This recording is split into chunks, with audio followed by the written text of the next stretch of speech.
10,000 people মাঙ্গাটি খুবই জনপ্রিয় manga. এটা এন্ডিং হয় নাই, 314 চ্যাপ্টার পর্যন্ত আসছে। এই মাঙ্গাটির যে মেন ক্যারেক্টার সে অনেক পাওয়ারফুল।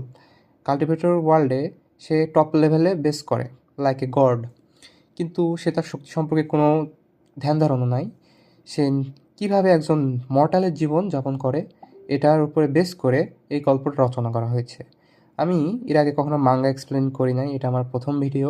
আর আহ, কেউ কখনো বাংলায় মাঙ্গা এক্সপ্লেন করছে এরকম আমি জানি না। আশা করি আপনাদের সবার এই মাঙ্গাটা খুব ভালো লাগবে। গল্পের শুরুতে জিয়াং জিয়াং কন্টিনেন্ট সম্পর্কে আমাদের বলা হয় সেখানে অনেক ইমর্টাল কাল্টিভেটর বাস করে এবং সেখানকার একটা ছোট্ট শহর জিংপিং সিটি, যেখানে খুবই স্বল্প মাত্রার কাল্টিভেটর এবং মর্টালরা একসাথে বসবাস করে। এমন সময় আমাদের মেইন ক্যারেক্টার ইফ্যাংকে দেখানো হয়, সে মনে মনে ভাবতে থাকে যে আমি এত দুর্বল কেন।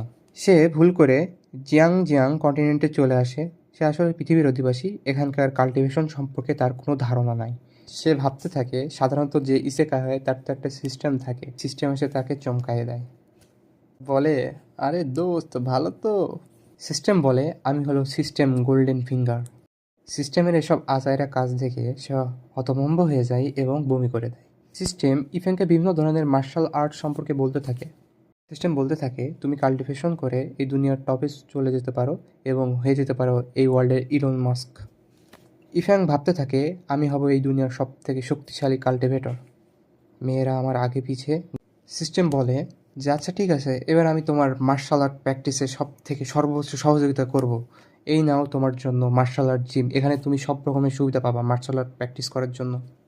আমাদের ইফ্যাং চলো চলো নয়নে খুবই হাসি ভরা মুখ নিয়ে সিস্টেমের দিকে তাকায়।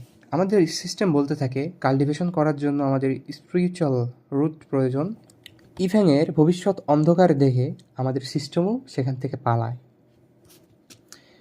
নিজের ভবিষ্যৎ অন্ধকার দেখে ইফ্যাং হতাশায় ভোগে। সে জিংপিং সিটি রুট টেস্টিং সেন্টারে নিজের রুট বারবার পরীক্ষণ করে এবং ফলাফল পায় যে তার স্পিরিচুয়াল রুট নাই। সেখানকার পরীক্ষকও হয়রান যে এটা কী হলো, কারণ ওই দুনিয়ার প্রত্যেকের কাছে স্পিরিচুয়াল রুট আছে। ওই দোকানদারের কথা শুনে আরও হতাশায় ভোগে। সে মানতে চায় না যে তার স্পিরিচুয়াল রুট নেই। সে বারবার পরীক্ষা করে এবং পরীক্ষার ফলাফলে ফেল করে। আমাদের মার্শাল আর্টের বিভিন্ন ক্লাস সম্পর্কে বলা হয়, martial master, martial grand master, martial king, martial emperor etc. পর 5 বছর পার হয়ে যায়। ইফ্যাং তার মার্শাল আর্ট জিমে 5 বছর একজন নর্মাল মানুষের মতো জীবনযাপন করে। আমাদের ওয়ার্ল্ডের বিভিন্ন ধরনের বই বেছে সে সাধারণত তার দিনকাল অতিবাহিত করে। বই বিক্রির টাকা খুবই সামান্য হওয়ায় সে কি করবে এটা নিয়ে খুবই দুশ্চিন্তায় থাকে। এমন সময় একটি বাচ্চা রাস্তা দিয়ে হেঁটে যাচ্ছিল। সে ইফ্যাংয়ের বইগুলোর দিকে লক্ষ্য করে। বইগুলো তার অনেক পছন্দ হয় এবং বলে এই বইগুলো আমি এখানে দেখি নাই। ছোট বাচ্চাটার সাথে একজন কাল্টিভেটর মেয়ে ছিল। মেয়েটাকে দেখে ইফান একটু পাট নিয়ে তার সামনে যে বলে যে আপনার কি লাগবে। কাল্টিভেটর মেয়েটি বলতে থাকে যে এটা তো একটা সাধারণ মর্টাল, এর কাছে আমি কি কোনো দামি কিছু পাবো। ইফ্যাং ওই ছোটো মেয়েটিকে প্রলোভন দেখায় যে তুমি যদি এই বইগুলো নাও এর সাথে আমি তোমায় এক্সট্রা ডিসকাউন্ট দেবো। সে একটা বই চুজ করে। কাল্টিভেটর মেয়েটি ছোট মেয়েটির এই বায়না পছন্দ না হয় তাকে নিয়ে এখান থেকে চলে যায়। জেদ করতে থাকে যে আমাকে ওই বইটা লাগবে, আমাকে দাও, আমার বোন আমার ওই বইটা প্লিজ আমার কিনে দাও। বলে যে তোমার এরকম সাধারণ নিম্নমানের মানুষের কাছ থেকে কোনো ধরনের বই কেনার দরকার নাই।